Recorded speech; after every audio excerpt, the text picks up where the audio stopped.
register your drone and be illegal to fly it anywhere.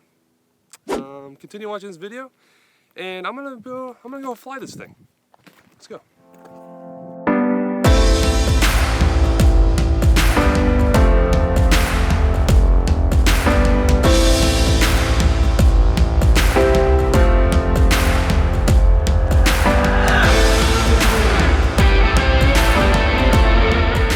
So step one,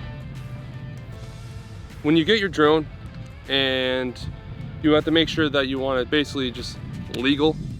So when you start flying it, and you want the recreational UAS safety test, or the trust certificate, which is right here. I don't know if you can see that because of the sun, but you basically just go online, you go to trust, you want to register your drone, blah blah blah, and after you do that, actually, you know what? I'm gonna fly my drone.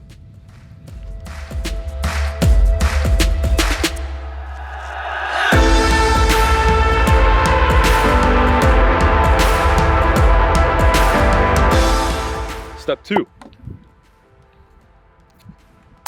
in order to get your drone legalized to fly, you actually need, through the FAA, you need a certificate of registration, which is right here. You can actually buy these cards on the website, which I did because I didn't want to have a piece of paper with it. And your drone, you need to have a sticker right here that has the registration number for you. So you know what? I'm gonna go ahead and fly it again.